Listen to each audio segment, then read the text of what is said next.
Nicole Fletcher, PT. Do you want to clap? I was going to do that, it's okay. Soon to be IFE Pro. How are you? I'm good. You? Good. Very good. Hey, congratulations on becoming my girlfriend. Yeah! Anyway, I want to talk about carbs. Low carb diet. Yes. That's what you want to talk about, not Yes. just carbs. Yes. Yes. Why do you think I want to talk about low carbs? Low carbs because it's a trend. Yeah. And a lot of people put blogs out there advertising it as good and healthy when Yeah. really it's just a bad habit. It is a bad habit. Yes. It is a bad habit. What do you consider to be low carbs? Like, let's talk. Let's talk I'm rubbing off on percentages. you. Yeah. Oh my god. Let's talk percentages. Okay, low carb diet being probably just 10 or 20%. Yeah, of the I was diet. thinking like Yeah.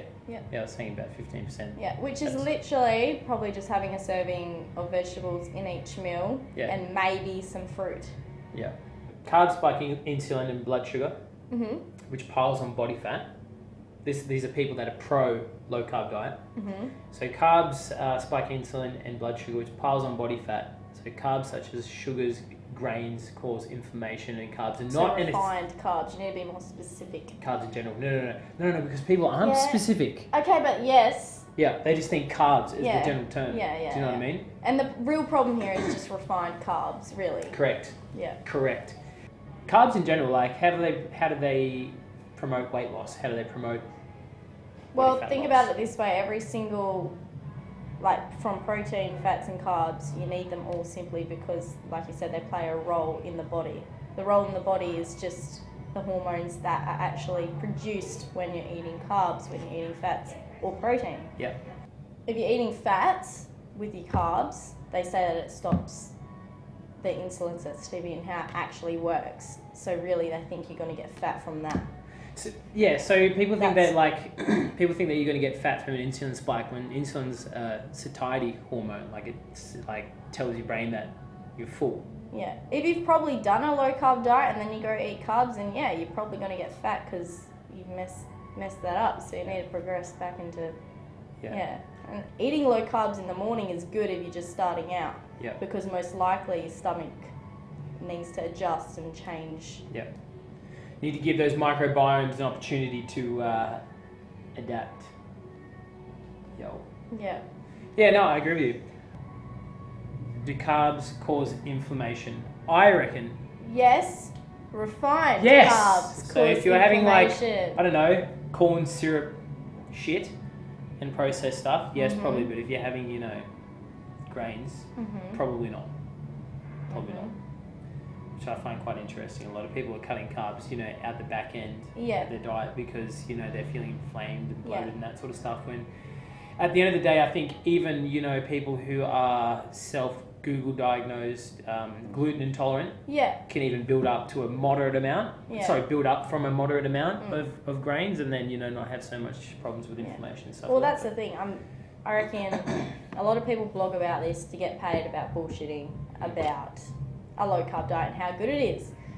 But think about it. If you're having your protein, your fats as your main source, you're going to have shitloads of animal fat, which in turn is going to give you shitloads of cholesterol, bad cholesterol. Mm. And that's not healthy. That's bad. That's Mm. bad fat. You can work with carbs. You can sort that out. Yeah, low carb diets, like someone who's having 10 to 15% Mhm. carbs, they're going to lose a shit ton of weight. Mhm. And, the way I understand it is that they're losing weight in the form of water and stored glycogen. So I think from what I remember, it's about 3 parts water, 1 part glycogen that they're losing. And glycogen's quite heavy. Yeah, so you're pretty much saying that it gives them the idea that they're losing weight and really it's just everything that's replenished with carbs. I know. And then when they start eating carbs again, they just fucking throw it all back on and wonder why, it hasn't happened. And let's think about it. Is anyone actually, other than maybe like the top 2% of the population, maybe 5% of the population, can actually survive on low carbs? Oh, hell no. Mm. Hell no. Especially in this day and age, everything that's made is carbohydrates and fats. if you're trying to put that into your body straight after, which in no doubt you will because you're human and you're going to do it anyways, your body isn't going to be able to effectively respond to it. Like in general, even if you are on a normal diet and you go all out, your body already struggles enough. Imagine if you're on a low carb diet. You're putting yourself through hell trying to get out of that. Literally. Let's talk about that, hormones. How much it throws hormones out of balance by having a low carb diet. So I'm thinking like testosterone goes to shit. Testosterone's a building block of lean muscle tone. We want lean muscle tone so we can raise our metabolism, burn more calories, and get leaner and stay lean for longer. Your body can't run off no carbs. Having low carb diets ultimately costs us pretty hefty in the long term. Like, because the way I see it is that you're going to see an amazing amount of weight lost in the short term.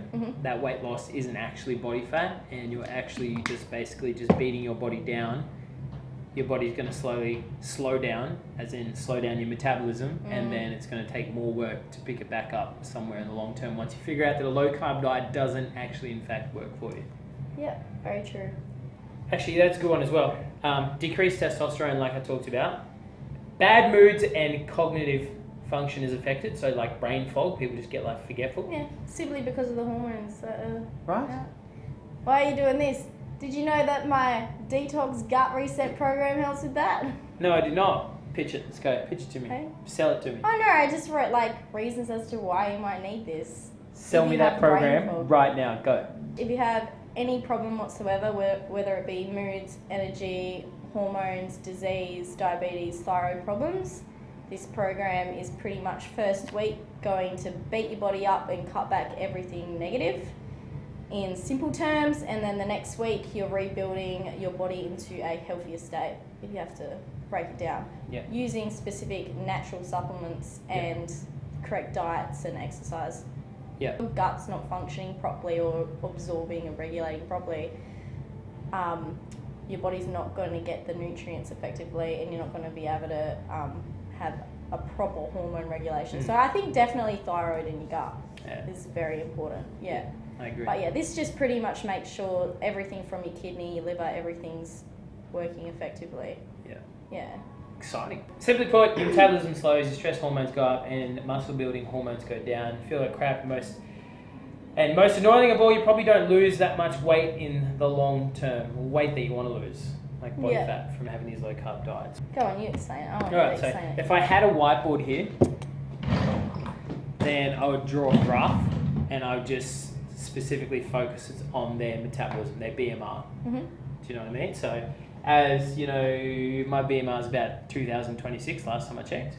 As I don't give my body carbs, and as it starts to slow down, when you aren't getting you're filling up your glycogen stores, and your muscles aren't actually getting what they need, and they start to atrophy and break down and catabolize, that's why your BMR is going down. This is pretty much talking about ketosis and keto Let's diets. not get it messed up. But let's mixed not up. That's another one. We've already done that. We've already done keto. But I know what you mean. I know exactly what you mean. Is that you just at the end of the day, I was going to touch on it here, but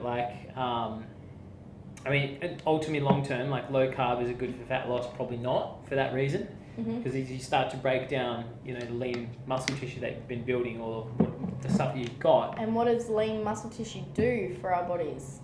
So the more lean muscle tone that you possess, the more energy in the form of calories that's required to keep it there and power it. Which more is food with the more lean muscle mass you have.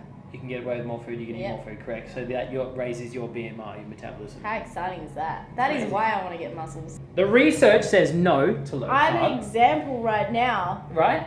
Hey, I haven't had any refined sugars for almost 2 weeks.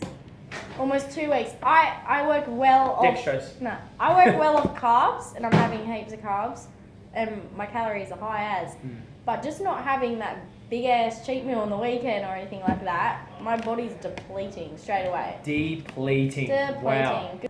Do you know what I actually found looking at some of the different research papers is a lot of the low carb studies, they don't within groups, the study groups, don't actually match protein intake.